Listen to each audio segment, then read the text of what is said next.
Bueno, hoy sin Luciano Muñoz, porque está como mucha gente con un cuadro gripal. Hoy vamos a estar hablando de eso con una especialista en la materia que nos va a contar de qué viene este avance de lo que en la mayor parte de los casos se ha determinado se trata de gripe A. Hay que volver a usar el barbijo. Argumentan algunos especialistas. Hoy vamos a estar hablando justamente de eso, pero me meto un poco en la política. Bueno, primero agradecer a el gobernador Rolando Figueroa, que ayer nos invitó a todos los periodistas a un encuentro, hizo algunas declaraciones, recordó, y me parece muy atinado, lo que pasó con Juan Caliani, a Juan Caliani en particular. También habló de la economía de la provincia, dijo que el 18 de junio pagan el aguinaldo en la provincia de Neuquén, y por supuesto también, tema obvio del día, la libertad de expresión, donde dijo que pretende que la libertad de expresión se exprese de forma acabada en toda la provincia, que todos sus funcionarios deben saber que hablan a agenda abierta, es decir, que tienen que, cuando van a una entrevista o toman una entrevista, contestar sobre todos los temas y poder ser consultados sobre absolutamente todos los temas, algo que para los periodistas es muy importante porque, bueno, muchas veces, no vamos a decir muchas veces, hay quienes a veces condicionan la agenda de una conversación, dan la nota, pero sin hablar de determinados temas, a veces con buen criterio, porque son temas que todavía no quiere anunciar un gobierno, un oficialismo o algún dirigente particular, y tampoco los programas de radio o los programas de televisión o la prensa escrita vamos a manejar la agenda oficial. Me parece que tampoco correspondería, pero también es muchas veces pretenden no hablar de temas que son espinosos o que pueden llegar a afectar de alguna manera a esos dirigentes y que tienen que ser conocidos por la gente. Por eso es bueno que el gobernador públicamente haya hablado de esto, haya hablado de la libertad de expresión y haya dicho frente a todo su gabinete que sus funcionarios tienen que hablar cuando dan notas a agenda abierta y pueden ser consultados sobre todos los temas. También agradecimiento a Mariano Gaido, que también, por supuesto, organizó un encuentro con periodistas. Allí estuve también y bueno, también nos agradeció a todos por el trabajo. Bueno, lo que se suele hacer en esta fecha, que para los periodistas es tan importante y tan divertida, porque paso a agradecer a Casino Magic, que ayer nos brindó una cena con música, con sorteos. La verdad que la pasamos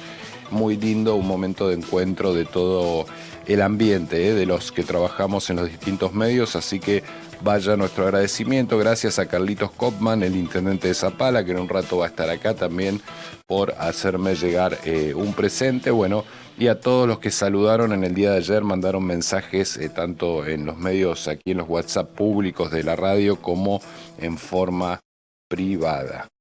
Bueno, dicho eso, vamos a hablar ahora sí, lo prometido, un poquito de política, y yo quiero hablar de coherencia. Hay un tema que me parece que cotiza consciente o inconscientemente en la cabeza de todos los electores, de los ciudadanos, de quienes observan la política y cada tanto son convocados a elegir a través de su voto, y es la coherencia. Ayer pensando en Milei, ¿no? Y Javier Milei, ¿y cuál es el fuerte de Javier Milei? ¿Por qué un tipo que viene y ajusta, y no solo ajusta, dice que va a terminar con el Estado, que él se está comiendo al Estado desde adentro, que va a echar a 75.000 empleados públicos, que si la gente no llegara a fin de mes estaría muriendo,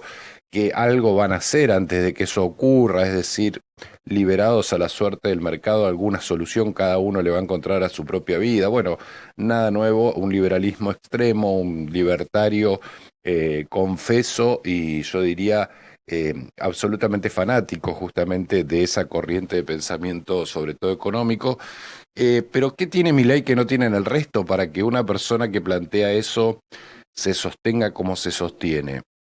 Una de las respuestas, la más rápida, tiene un pasado de sus opositores nefasto, es decir, el gobierno de Alberto Fernández dio oxígeno para que cualquier alternativa que no se parezca a ella e incluso sí que la enfrente tenga buenas posibilidades de mantenerse en el poder, incluso cometiendo errores, incluso transmitiendo malas noticias, incluso augurando un tiempo de mucho esfuerzo y de mucho malestar y de ajuste de todos los argentinos. Es cierto, cuenta con ese pasado, pero uno también podría decir que Macri contaba con un pasado similar, que Cristina Kirchner, bueno, no el caso de Cristina, no, el caso de Néstor, contaba con un pasado similar. Si uno piensa en el estallido del 2001, uno podría decir que Menem contaba con la salida anticipada en medio de saqueos y de un proceso hiperinflacionario de Alfonsín. Es decir, es un dato en la gestión de Milei, pero no es el dato distintivo, no es el dato singular que lo aleja de cualquier otro periodo de gobierno que hayamos atravesado. Yo creo que Milei tiene la construcción de un discurso coherente, y esta me parece que es una fortaleza de la cual carecen otros espacios políticos, es decir, sostener una lógica interna de su discurso que sea coherente, que se explique por sí misma, porque la coherencia se explica por sí misma, que no necesite de aclaraciones eh,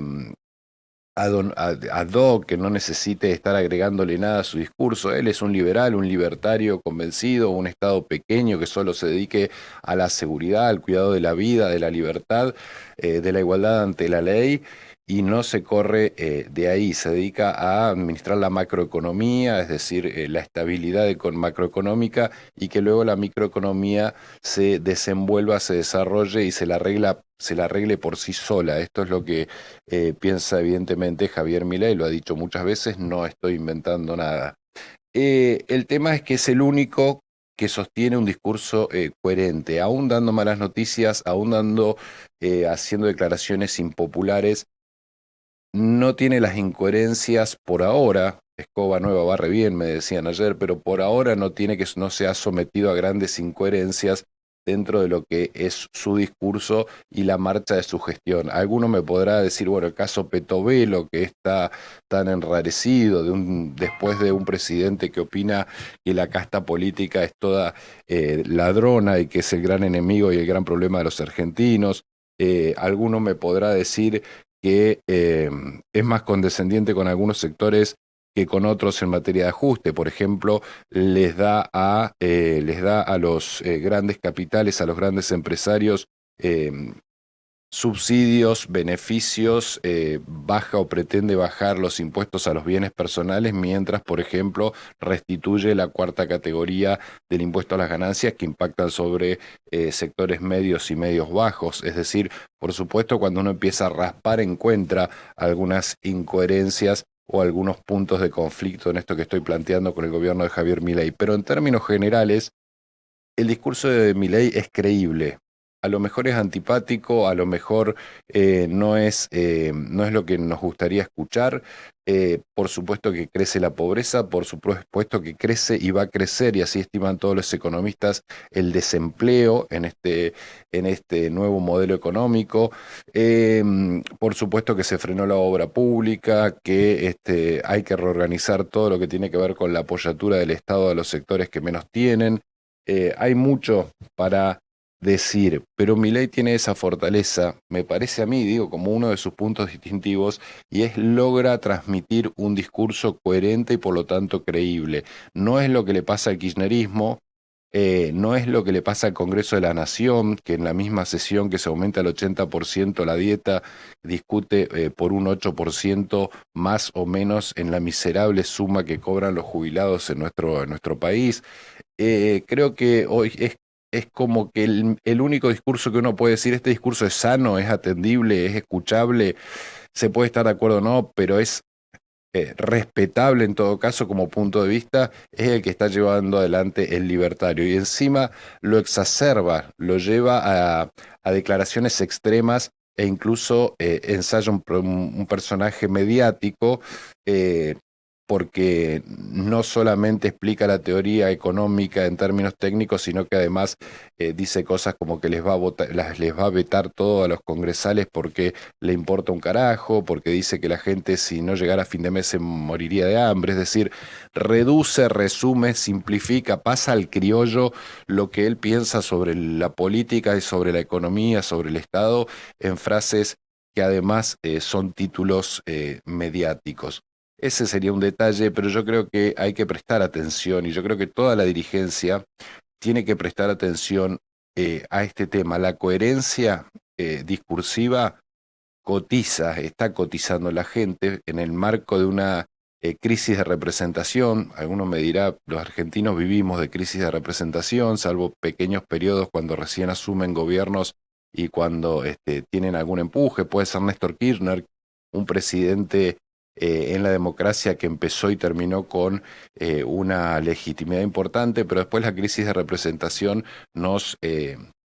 visita permanentemente y no es de uno u otro político, es de la dirigencia política en términos generales. De allí también que Milei, criticando a la dirigencia tradicional, criticando a la política tradicional, denunciando a lo que él llama la casta, tenga también tanto éxito en su discurso. Volviendo, la dirigencia tiene que prestar, me parece a mí, y esto es para gobernadores, intendentes, legisladores, mucha atención en el tema de la coherencia discursiva. Ya se hizo moneda corriente en la política, en términos generales, en la Argentina, que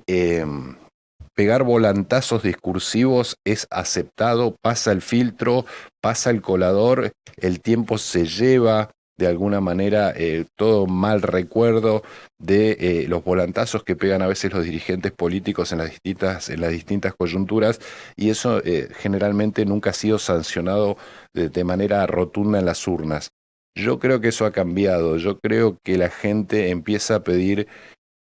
que los discursos se expliquen por sí mismos, que los puntos de vista tengan un nivel de coherencia interna,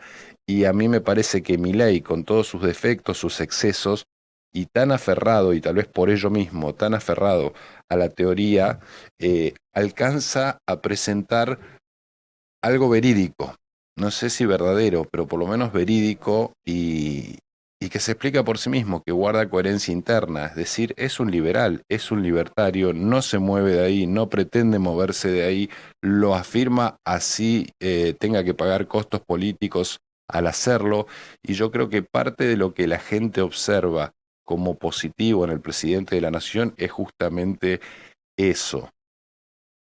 Esto me parece que yo lo anotaría si fuera un progresista de izquierda que está viendo cómo reconstruir un espacio opositor a Milei. Esto yo lo anotaría si estuviera gobernando una provincia. Esto yo lo anotaría si fuera intendente de una ciudad. Suena lindo, suena fácil. Entiendo que no lo es, porque la realidad es mucho más compleja, por supuesto, y mucho más dinámica y aleatoria de lo que uno la recorta aquí haciendo una reflexión, pero me parece que es un valor que va a pesar en las próximas elecciones y que ya pesa en el electorado argentino en términos generales. La coherencia entre lo que se dice, lo que se hace y el sostenimiento en el tiempo justamente de lo que cada uno representa. Es cierto, los partidos políticos ya no son la instancia política más importante en el sistema democrático, son unidades administrativas necesarias que sirven para presentarse a elecciones, para legitimar y legalizar una candidatura, pero ya no son aquel ámbito en el cual la gente se juntaba a construir un ideario común, a debatir, a intercambiar ideas y a proponer candidatos y proponer planes de gobierno, algo que ya está totalmente en desuso, entre otras cosas, no pasa de un papelito que hay que presentar en la justicia cuando te candidateas. Los partidos han dejado de ser esa instancia, las personas han tomado más relevancia que los partidos, pero atado a las personas vienen las causas que las personas defienden, y en esas causas va la coherencia, es decir, los dirigentes tienen en la coherencia y tienen que buscar en la coherencia un capital político que no pueden descuidar, que no pueden descuidar. Vos podés ser de izquierda, de derecha, de centro izquierda, de centro derecha, de centro, pararte en el punto que quieras dentro del eje ideológico de la política argentina, pero me parece que el juego de cambiar de discurso según la coyuntura empieza a ser sancionado por la sociedad porque ya ni siquiera nota y ni siquiera alcanza un mínimo de nitidez a la hora de escucharlos, de interpretarlos y de pensar cuál es el dirigente que más le gusta. En esto, el que tiene un discurso coherente, que propone y que ofrece algo que se explica por sí mismo, puede ser mejor, peor, puede ser más, menos compartidos, pero en esa coherencia misma hay un valor que me parece que la ciudadanía está empezando, y en buena hora, y en buena hora, que la ciudadanía está empezando a valorar. Creo que no es el único, pero es uno de los puntos que la dirigencia debería tener en cuenta, sobre todo ahora que ya se empieza a hablar de la próxima disputa electoral, de la próxima contienda por el poder. Allí van a consultar a los ciudadanos y yo creo que ese valor, la coherencia, va a pesar en las urnas en el año 2025.